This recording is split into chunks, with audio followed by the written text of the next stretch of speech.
It's Istaria. I am back with another fintech video aimed at Europeans. To start, this video is more about the complementary services that can be used to boost or access Crypto.com's MCO Visa card. If you are not familiar with this amazing card itself, I suggest you take a look at the specific video I made about it earlier. It explains its features and options in great detail and has value for both newcomers and Crypto.com veterans alike. Link in the description.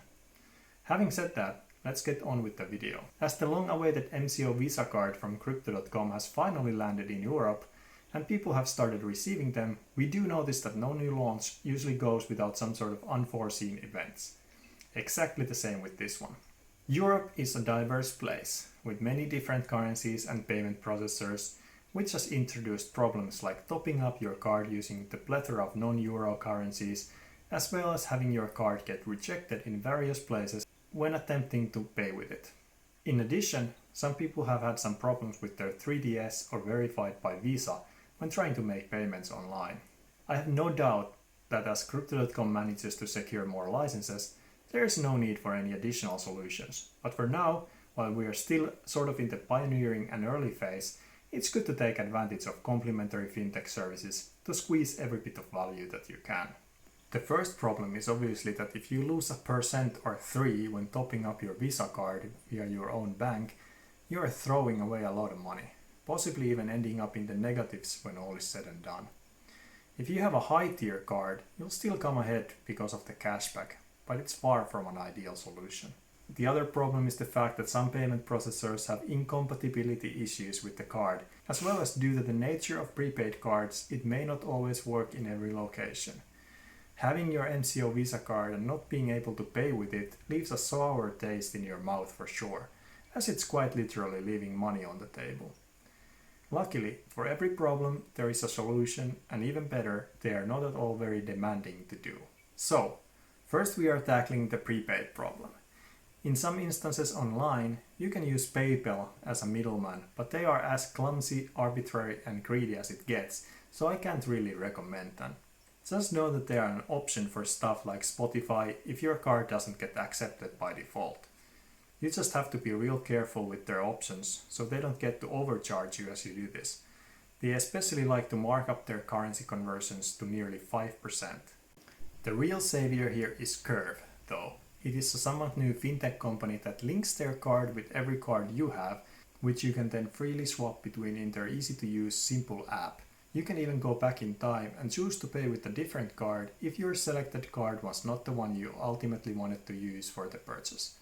The acceptance of the Curve MasterCard is currently better than the acceptance of the MCO Visa card, so it's worth it to carry both just in case your MCO card gets rejected at a vendor. That way, you can still show off your metal card, but are covered in case the vendor is not supported. Curve is extremely easy to set up. In most cases, you do not even need to do any customer or address verification because it has to be linked to your regular cards that already have been verified by the bank that issued them. As always, there is a referral code, though it is not nearly as generous as Crypto.com's. It's still worth it.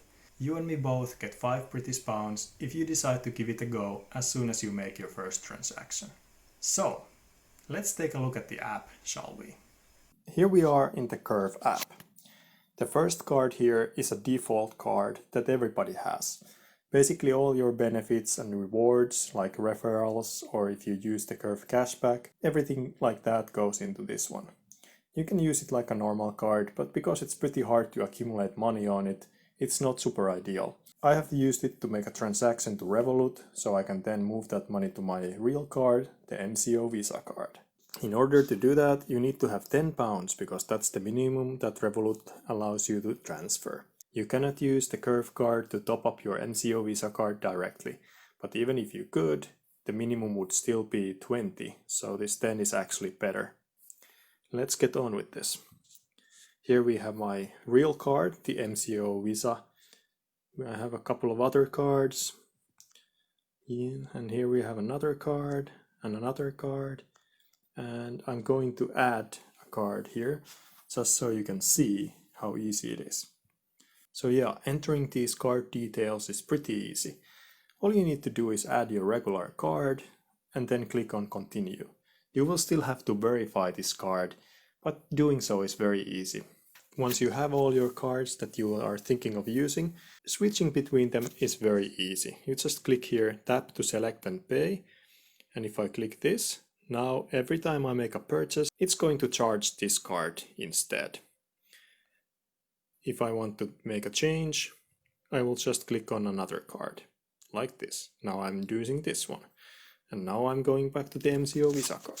There is one more important thing that you need to know about this. The MCO Visa card by default comes in British pounds, and that's less than ideal. If you use over £500 per month and you are letting Curve to do the conversion for you, Curve will start charging you 2% for the excess. We don't want that to happen, so you have to click here, MCO Visa card, card currency, and then you choose your card's currency. This has to be the same currency that you are using in your everyday life. Every time if you are going to make another purchase in some other kind of currency like online or you go abroad or whatever, you should go and switch this because you want the currency conversion to be done by MCO and not Curve. Here, let's say I made a mistake with my Lidl purchase earlier and I'm going to click here and I want to put this on another card. So I can just go back in time and then I can choose any other card here to put it on. That way Curve will instantly charge my new card and the MCO Visa card or whatever card you used originally would get the money back in a couple of days. Like mentioned before, there's one more interesting feature about Curve that you can take advantage of. This card here is a US credit card. It's uncommon in Europe, so you probably don't have one of these, but in case you do, it costs 3% every time I use this in foreign currency. So if I'm in Europe, and I can't really use this because the 3% makes it unusable. However, since I'm using Curve with it, Curve is actually going to convert the euro into USD, so this card never sees that I'm using euro. I'm getting charged in USD, so I don't get the negative 3%. This is a very handy feature if you have a card that doesn't have interbank exchange rates. Just be aware that the limit is very low at £500 per month. But spending money is impossible if you can't get any money onto the app without paying an arm and a leg for it in the first place. What do you do if Crypto.com doesn't currently support your currency and your bank is clearly out to get you? They are in the business of making money after all, and currency conversion is a perfect place to do it, because nearly every other bank also does this. Do note that if your native currency is supported, so you are in a country which uses the euro, you can skip this part. But if you're not, how do we get around this? We move on to the last piece of the trifecta, Revolut. Lately, a lot of rumors about them locking up your funds for review or some such have been circulating. But so far no one I know has had anything bad happen to them, so I feel that I can still recommend this service without feeling guilty. If you are concerned about this kind of thing potentially happening, however, please do a bit of your own research before you trust them with your money. When you utilize this method, your money will stay on their platform only for a minute, but it's still worth it to be completely sure. First, you'll need to register. Unlike Curve, you will actually have to go through the Know Your Customer verification. But people have reported that getting an account up and running typically takes only an hour, so it's not too bad. Once you are set up, you will already have an account to deposit your money into. All you need to do after is to set up a virtual debit card in the app and you are good to go. Let's take a look how easy it is to get non-euro currency onto the card. So here we are in Revolut app, and the first thing we do is to click here on the home page, add money in your currency. I have British pounds that I'm going to use for this demonstration, so that's what I'm going with. So, add money, and here you choose your card and the amount, and then you click on add money.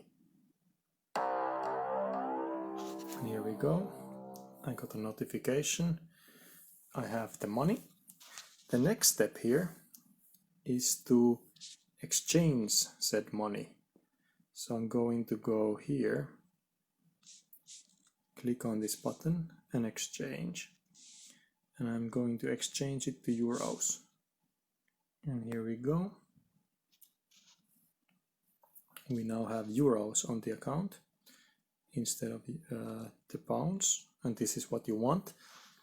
And then we go to the cards section. We have my virtual Revolut card, and that's all you need. You don't need to get a real card, and I don't even have a real card. I just have this virtual one. So you click on this eye on the top left corner, and you will then see the whole number and all the other information you need. Copy this information to whatever you want, like a piece of paper or a notepad or whatever, and then you go to the app.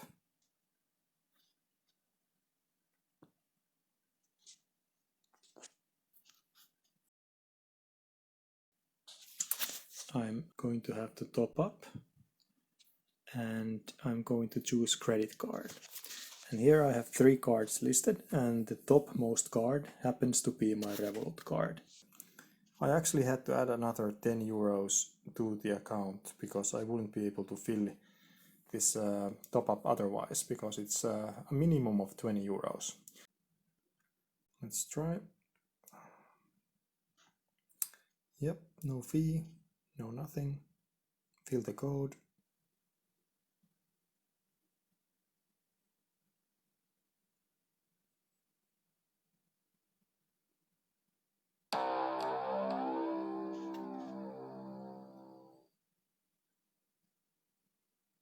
Oh yeah.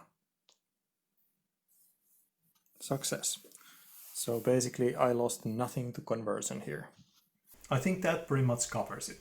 So that's all for this video, folks. If you like the content, let me know by hitting that like button. If you are interested in seeing more videos like this, feel free to subscribe, as I intend to cover a lot more topics regarding the card and how to get most out of it in the future. Do drop by in Discord if you haven't already. We have a nice community there which can help you with any questions that may arise. Stay safe and take it easy.